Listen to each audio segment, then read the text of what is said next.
నమస్తే అందరు ఎట్లున్నారలా మంచిగా ఉన్నారా? నేనైతే మస్తున్నా. ఇవాళ మన అదృష్ట న్యూస్ లో నిన్నటి ఐతారం ముచ్చట్లు గట్ల ఇయాల్టి వార్తలన్నీ కలిపి పట్టుకొచ్చిన. చాలా ఆలస్యం ఎందుకు, ముందుగా హెడ్లైన్స్ ఏందో చూద్దాం పారి.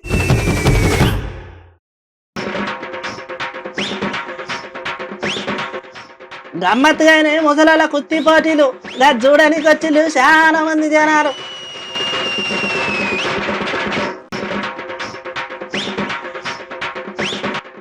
ప్రశ్నిస్తే అరెస్ట్ చేస్తున్నారంట పోలీసులు. గిదెక్కడ కథరా నాయన పరిశాన్ అవుతున్నారు ముచ్చటిన్న ప్రజలు.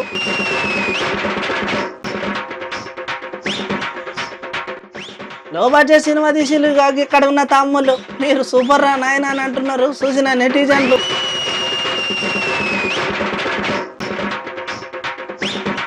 తెలంగాణలో లీడర్ల కోసం పనిచేస్తున్నారంట పోలీసులు. ఉన్న ముచ్చటి ఉన్నట్టే చెప్పిండు కదా మరి కమలం అధ్యక్షులు.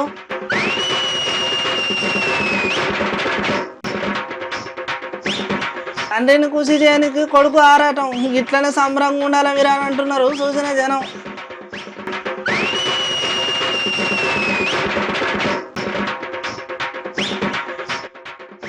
క్రికెట్ ఆటల దుమ్ము రేపింది ఇక్కడ కనబడేక్క.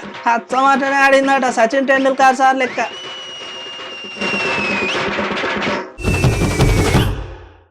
ఇప్పుడు మన ముచ్చట్లు షురు చేసే ముందు మీకు సవాల్ ఇసురుతా, మీరు దానికి చక్కగా సమాధానం చెప్పాలి. ఇప్పుడు కుస్తీ పోటీలు అంటే ఏందో ఎరికేనా? గద్దెలదా పెద్ద పెద్ద పైల్వాన్లు కుస్తీ పడతారు. గట్ల ఇంకా పోటీలు చూడడానికి చాలా మంది వస్తారని మాకు మా ఎరికే. చలో అట్లా అంటారా? ఈ వీడియో చూడురా పారి.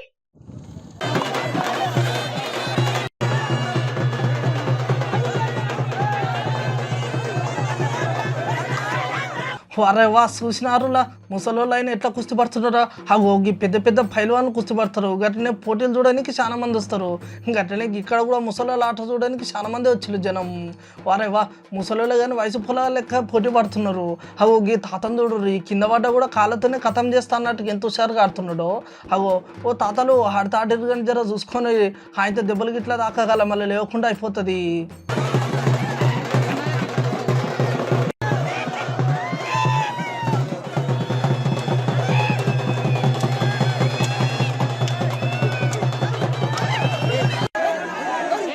ఈరోజు మహాశివరాత్రి సందర్భంగా టాటాకలలో మహాశివరాత్రి సంబరాలు జరుపుకోవడం జరుగుతున్నది. అంతేకాకుండా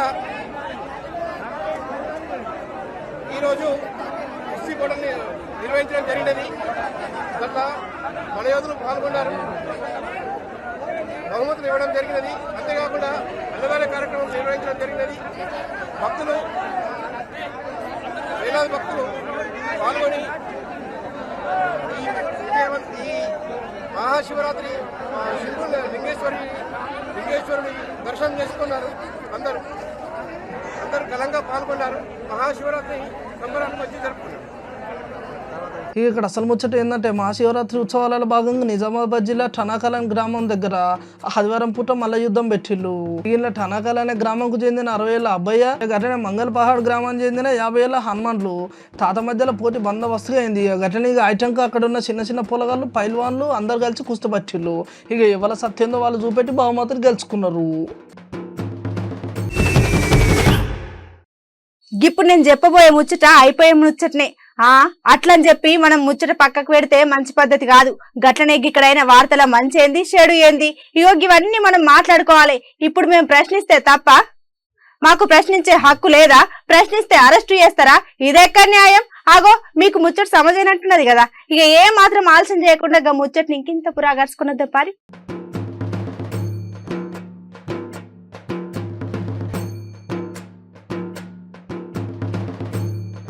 నీ అక్క ఈ ముచ్చట మనం మొన్ననే మాట్లాడుకున్నాం కదా. అయ్యో మేడం గాడు ఎవరో ఏదో అన్నారని చెప్పేసి కథం. ఇక మేడం ఆడ సభలో పోయినప్పుడు ఎట్లా పడితే అట్లా మాట్లాడింది, మాటకు తగ్గట్టే మాట మాట్లాడేసింది. కానీ ఇప్పుడు గదే ముచ్చట మీద మళ్ళీ నిన్న మేడంను అరెస్ట్ చేసేసిళ్ళు. కానీ ఇట్లా ఎందుకు చేస్తున్నారు? అయ్యో ఇప్పుడు అధికార పార్టీ అని చెప్పేసి కథం ఏది పడితే అది చెప్పగానే పోలీసు సార్లు ఏమంటే చేసుడు. కానీ ఇప్పుడు వైఎస్ షర్మిల మేడం అన్నదంటే తప్పేమున్నదని అంటున్నారు జనాలు. ఎడిదిక్కు చూడు మేడం బాధ. అది కేసులు పెట్టడమే కాకుండా దాడులు చేయడమే కాకుండా ఇన్ని మాటలు అంటారా? ఇది అవమానం కాదా? నన్ను మరదలు అంటే నాకు ఎలా ఉండాలి? మిమ్మల్నో మీ భార్యనో అంటే మీకు ఎలా ఉంటుంది? నన్ను సికండి అంటే ఎలా ఉంటుంది? మిమ్మల్నో మీ భార్యనో అంటే మీకు ఎలా ఉంటుంది? నల్లిని నలిపేసినట్టు నలిపేస్తాము ఇలాంటి మాటలు మాట్లాడితే ఏ మహిళకైనా ఇది అవమానం కాదా? నాకు జరిగితే అవమానం మహిళలకు జరిగినట్టు కాదా? మహిళలందరూ గమనించాల్సిన విషయం, ఇది మహిళలను గౌరవించే సర్కారు కానే కాదు. అంతే దిక్కుమాలిన కేసీఆర్ పాలనలో మళ్ళీ కోర్టుకు పోవాలి, కోర్టు చేత మళ్ళా మొట్టికాయలు వేయించాలి, ఇంతే కదా. Law and order problem create చేస్తున్నది వాళ్ళు, మేము ఎక్కడా law and order problem create చేయలేదు. వందల కొద్ది బీఆర్ఎస్ పార్టీ కార్యకర్తలను దించింది వాళ్ళు. భార్య అక్కడ ఉంది, శంకర్ నాయక్ భార్య అక్కడే ఉంది, ఆయనని దగ్గరుండి జరిపిస్తుంది. ఒక కబ్జా కేసులో అక్యూజ్డ్ 1గా ఉన్న ఆవిడ అక్కడ ఉండి కబ్జా కోరై ఉండి ఇంత అవినీతికి పాల్పడుతూ కూడా ఎంత మదం ఉండాలి. కార్యకర్తలను దింపి మా ఫ్లెక్సీలను కాల్చి అక్కడ బండ్లు టైర్లన్నీ కాల్చి నానా బీభత్సము సృష్టించి లా అండ్ ఆర్డర్ ప్రాబ్లం వాళ్ళే సృష్టించి మళ్ళా మా మీద నెపం పెట్టి లా అండ్ ఆర్డర్ ప్రాబ్లం ఉంది కదా అని పోలీసులను పనోళ్ళలాగా వాడుకొని అధికారం ఉంది కదా లేకపోతే మిమ్మల్ని ట్రాన్స్ఫర్ చేస్తామనో ఇంకోటో వాళ్ళని బెదిరించి వాళ్ళ మీద ప్రెషర్ పెట్టి మా పాదయాత్రను అడుగడుగున అడ్డుకుంటున్నది కేసీఆర్ బీఆర్ఎస్ పార్టీ కుళ్ళుతోనే. పంతం ఎందుకుంటది? నాకు వాళ్ళతో పర్సనల్ విభేదాలు ఏమీ లేవు, ఇంతకు ముందు నాకేమీ లేవు. కానీ ఒక నియోజకవర్గంలో నేను పాదయాత్ర చేస్తే నా దృష్టికి ఒక అవినీతి వస్తే, ఒక అక్రమం వస్తే, ఒక భూ కబ్జా వస్తే నేను మాట్లాడకపోతే ఆ చెప్పిన వాడు ఆ ప్రజలు ఏమనుకుంటారు నా గురించి? నేను వాళ్ళతో కుమ్మక్కయ్యానని అనుకుంటారు కదా. ఇన్ని రోజులు కాంగ్రెస్ కానీ బీజేపీ పార్టీ కానీ వాళ్ళు చేస్తున్న అవినీతి గురించి మాట్లాడలేదు అంటే ఏమిటి అర్థం? ఎవరి వాటాలు వాళ్ళు తీసుకున్నారు కదా. ఈ ఎమ్మెల్యేలు ఎవరి వాటాలు వాళ్ళకి ఇచ్చారు, వాళ్ళు నోర్లు మూసారు. ఇక జర్నలిస్టులు కేసులు వేస్తామంటే ఈ శంకర్ నాయక్ అట జర్నలిస్టులు కేసులు ఏదన్నా రిపోర్ట్ చేస్తే అట SC ST అట్రాసిటీ కేసు పెడతాడట. సిగ్గుండాలి కదా. ఇలా ఉన్నారు బీఆర్ఎస్ పార్టీ నాయకులు. నేను అంటున్నది వాస్తవం, అవునో కాదో మీరే పబ్లిక్ ఫోరం పెట్టండి. జర్నలిస్టులు వస్తారు, మీకు నిజాయితీ ఉంటే మీరే ఆ ప్రశ్నలు ఎదుర్కోండి. మేము ఇలాంటి వార్తలను చూసి మేము మాట్లాడుతున్నాము, మాకు ప్రజలు వచ్చి అదన్నట్టు అసలు ముచ్చట గిదెక్కడ కథరో గిదేం న్యాయం రో. అరే ప్రశ్నిస్తే గిట్లా ఎవరైనా అరెస్ట్ చేస్తారని చెప్పేసి అక్కడ ఉన్నోళ్ళు గట్లనే మేడం చాలా మంది గరం అవుతున్నారు. అవు మరి ఇంట్లో ఇంత న్యాయం ఉన్నది, ప్రశ్నించే గొంతు గిట్లా అరెస్ట్ చేసుడు ఏందని చెప్పేసి చాలా మంది కార్యకర్తలు గట్లనే మేడం అభిమానులు కూడా అంటున్నారు. కానీ ఏదేమైనా గట్లా అరెస్ట్ చేసుడు మాత్రం మంచి పద్ధతి కాదని పెద్ద పెద్ద సార్లు కూడా అంటున్నారు. జరి ముచ్చట మీద మీరు కూడా ఆలోచన చేయాలి సార్లు.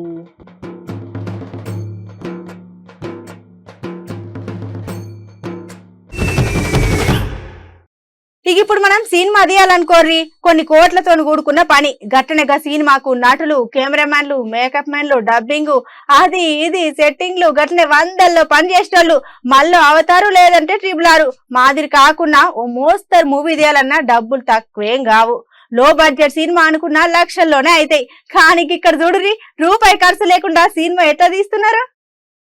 ఇక ఇప్పుడు మన సినిమా తీయాలనుకో కొన్ని కోట్లతో కూడుకున్న పని. గట్లనేగా సినిమాకు నటులు, కెమెరామ్యాన్లు, మేకప్ మ్యాన్లు, డబ్బింగ్, ఇక ఆ సెట్టింగ్ ఈ సెట్టింగ్ గట్లనే 100 మంది పనిచేసేటోళ్ళు. అగో మళ్ళీ అవతారు లేకపోతే R అది కాకుండా ఓ మోస్తారు మూవీ తీయాలన్నా ఇక డబ్బులు ఏం తక్కువ కావు. మరి లో బడ్జెట్లో సినిమా తీయాలనుకున్న లక్షల్లోనే అయితే. కానీ ఇక్కడ చూడుర్రి, రూపాయి ఖర్చు లేకుండా సినిమా ఎట్లా తీసిల్లో.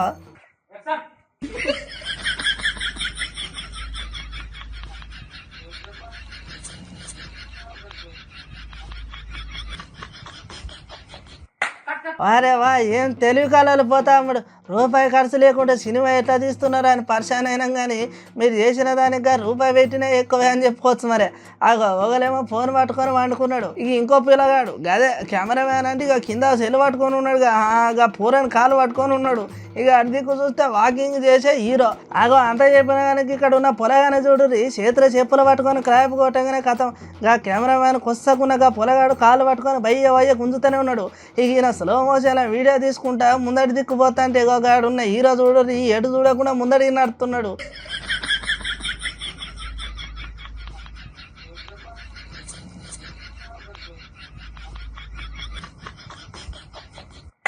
కానీ తమ్ముళ్ళు ఇక సినిమాకి ఇట్లా కూడా తీయొచ్చు అని చాలా గమ్మత్తు ఆలోచన చేసేయాలని ఇట్లా చాలా మంది ఎవరికి నచ్చినట్టు వాళ్ళు గమ్మత కామెడీ పెడతారు సోషల్ మీడియాలో. ఇప్పుడు ఈ వీడియో మన సోషల్ మీడియాలో మస్తు చక్కర్లు కొడుతుంది అనుకో రాదుర్రిగా. ఇప్పుడు తెలంగాణలో అంత మంచిగానే ఉన్నది కానీ ఈ పోలీసార్ల ముచ్చటేందో అస్సలు సమజై పాడైతలేదు. అరే పోలీసులు పనిచేసేది పబ్లిక్ కోసమా లేకపోతే పార్టీ కోసమా, అధికారంలో ఉన్న లీడర్ల కోసమా? అసలు ఏంది వీళ్ళు చేస్తున్నది? అగో ఇవన్నీ నేనన్న మాటలు కాదు, ఓసారి అంటుంటే ఇన్నా గట్టనే పబ్లిక్ ఆలోచన కూడా అదే అయ్యుండొచ్చని నేను అనుకుంటున్నా. మరే చలో ఈ ముచ్చటేందో ఇంకింత తిందాం పారి. పోలీస్ వ్యవస్థ ఇంత దిగజారిందంటే కొంతమంది అధికారుల వల్ల, నీచమైన అధికారులు కొంతమంది, వాళ్ళు ఎప్పుడూ ముఖ్యమంత్రి మోచేది నిలవుతారు, కానీ నాయకులు మోచేది నిలవుతారు. వాళ్ళు ఎందుకు డ్యూటీ చేస్తారో వాళ్ళకి అర్థమవుతలేదు. వాళ్ళు ప్రభుత్వం పర్మనెంట్ అనుకుంటారు. వాళ్ళు సిగ్గుండాలే ప్రశాంత్ సిఐ అట, కొంచెం అక్కలు ఉండాలి ప్రశాంత్ సిఐ అంటే. నువ్వు అధికారి లేకుంటే బీఆర్ఎస్ పార్టీ కార్యకర్తవా? ఎవడిచ్చింది కొట్టుకునే అధికారం, ఎవడిచ్చింది కొట్టే అధికారం? ఇంకా 3 నెలలు ఉంటుంది ప్రభుత్వం. ఏం చేసిన తర్వాత బిచ్చబతికి అయితే వెంకటేశ్వర్లు టాస్క్ ఫోర్స్ సిఐ. మరి సార్ అన్నది కూడా వాస్తవమే. తెలంగాణలో అధికారం ఉన్నదని చెప్పేసి గతం లీడర్లు ఏం చెప్తే గదే చేస్తున్నారట పోలీసులు. గంటనే ఇప్పుడు పోలీసులు అంటే ప్రజలకు సేవ చేయాలి, ఇక ఇంట్లో కొద్దిగా జర మంచి చెడు కూడా ఆలోచన చేయాలి. అంతేగాని ఇప్పుడు అధికారంలో ఉన్న లీడర్లు ఏం చెప్తే గట్లా చేసిన పద్ధతి కానే కాదని అంటున్నారు.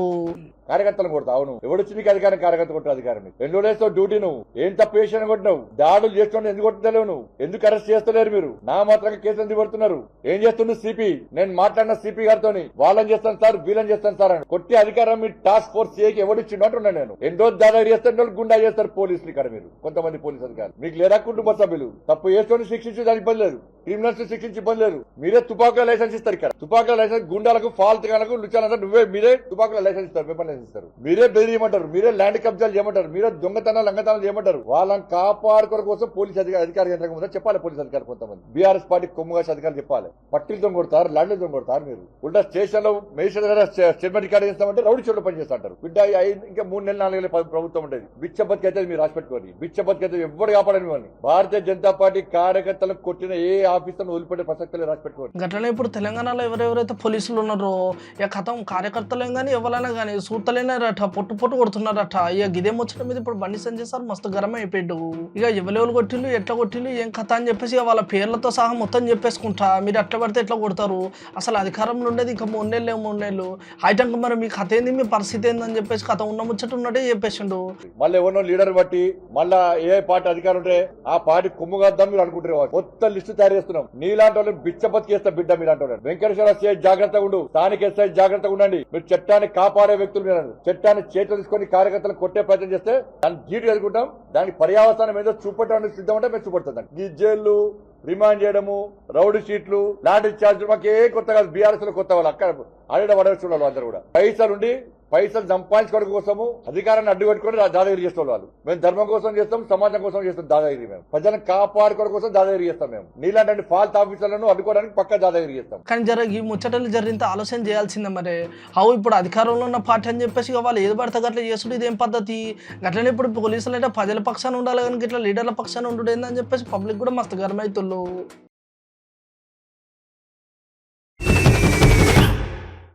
ఇయాల రేపు తల్లిదండ్రుల్ని పిల్లలు ఏ తిరగ చూసుకుంటున్నారో మరందరికి ఎరకైనా ముచ్చట్నే. గట్లనే తండ్రికి ఒక 60 ఏళ్లు రాగానే కథం వాళ్ళని తీసుకుపోయి వృద్ధాశ్రమంలో ఏసుడు. కానీ చిన్నప్పటి సంధి కానీ పెంచిన తల్లిదండ్రుల్ని ఇట్లా బాధ పెట్టుడు మంచి పద్ధతేనా? సరే గీ ముచ్చటంతా ఇప్పుడు ఎందుకు చెప్తున్నా సోచయిస్తున్నారులే. చలో ముందుగా ఈ వీడియో చూడరి, నేను ఐటంకా అసలు ముచ్చట చెప్తా గానీ. அது விசில் தான் ஞாபகம் அடிக்கிறது. விசில் அடிக்கிறேன், அது என்ன வரி ஞாபகம் வரல, நீ சொல்லு.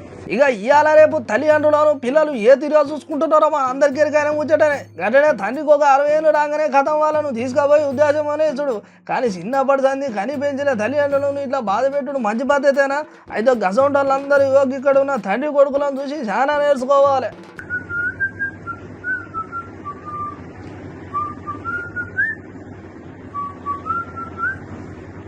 என்ன படுது?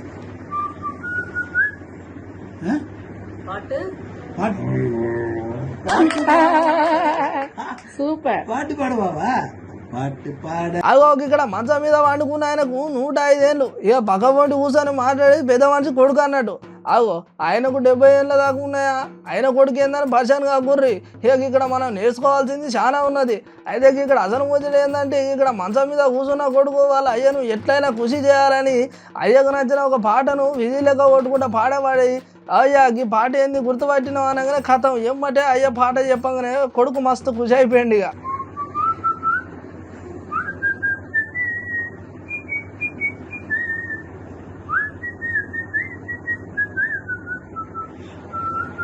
ఇక గంటనే ఇంత వయసు వచ్చిందని కాదు, వాళ్ళ మనతో ఉన్నంత కాలం వాళ్ళని ఎట్లా చూసుకున్నాం, ఏ తీరుగా చూసుకున్నాం అని వీడియోని చూసి మనం చాలా నేర్చుకోవచ్చు అని అంటున్నారు చూసిన నెటిజన్లు.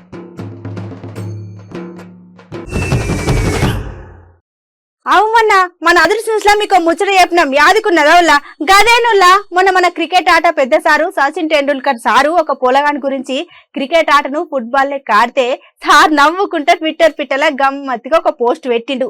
గట్లనే మళ్ళీ ఇయ్యాల కూడా ఓ ముచ్చట మనతోనే చెప్పదలుచుకున్నాడు. గదేందో ముచ్చట వివరంగా నేను ఐటంక చెప్తా గానీ ముందుగా లేత గిల్ల ఆట చూడురి.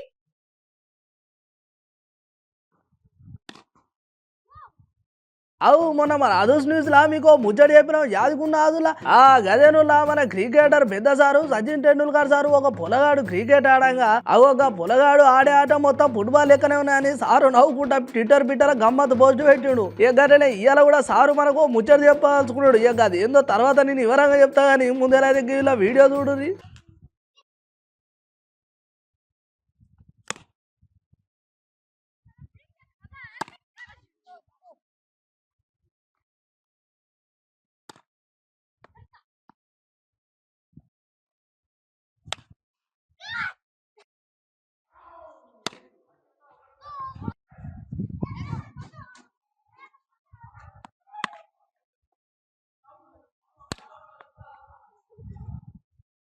అదన్నట్టు ముచ్చట చూసినారులకి ఇక్కడ కనబడే బుజ్జి బంతిని ఏ తీరో కొట్టిందో గిదే ముచ్చట మన క్రికెట్ ఆట పెద్ద సార్ సచిన్ టెండూల్కర్ చూసి క్యా బాత్ హే నీ బ్యాటింగ్ చూసి చాలా ఆనందించిరా అని సార్ ఇట్లా ట్విట్టర్ పిట్టర్ల క్యాప్షన్ పెట్టి బుజ్జిని మెచ్చుకున్నాడు. గట్లనే బుజ్జి ఆటను చూసి ఓర్ని అవ్వ మొన్ననే కదా IPL ఉమెన్ వేరం జరిగింది, మళ్ళీ గీయాల గీ ఆట ఏంది గిదెప్పుడు షురు అయిందని సార్ ఇట్లా గమ్మతే చెప్పుకుంటూ వచ్చాడు. ఇప్పుడు సచిన్ సార్ పెట్టిన ట్విట్టర్ పోస్ట్ ఇటు ట్విట్టర్ పిట్టల గట్లనే సోషల్ మీడియాలో మస్తు చక్కర్లు కొడుతున్నది. చలో ఇలా మన అదృష్టంలో షిట్కు పొట్టుకు వార్తలు గట్లే సోషల్ మీడియాలో హల్చల్ చేసే వైరల్ వీడియోలు ఏమైనా ఉంటే చూసేయండి. గిడ చూడురి గిడ పొలగాడు రామ్ చరణ్ సార్ చూడంగానే ఎందుకు ఎడతాడు ఏం కథ అని వర్షం కాకుర్రి. ఇక మనకు ఎవరన్నా సినిమాల హీరోనో గట్లనే హీరోయినో లేకపోతే డైరెక్టరో ఎవరన్నా మనకు ఇష్టం ఉంటుంది కదా వాళ్ళు గజరమ్మని ఇంత కన్న ముందర కనబడంగానే సంబరం చెప్పలేని తిరుగుంటుంది. ఇక గట్లనే మన రామ్ చరణ్ సార్ ఒక దగ్గరకు వస్తే పొలగాడు చూసి ఎమ్మటి కథం కళ్ళ పోటీ నీళ్ళు గారుతూనే ఉన్నాయి. హీరో సారు మేము చాలా అభిమానం ఇస్తాం, గట్లనే మిమ్మల్ని గింత దగ్గర నుంచి చూసినా కానీ జన్మ ధన్యం అయిపోయింది కానీ అని చెప్పేసి ఇట్లా తమ్ముడు ఏడ్చుకుంటా చాలా సంబరపడ్డాడు కొరాదు. చూసినారులా అభిమానం అంటే గీ తీరుకుంటా అని చూపెట్టాడు ఈ చిన్న పొలగాడు.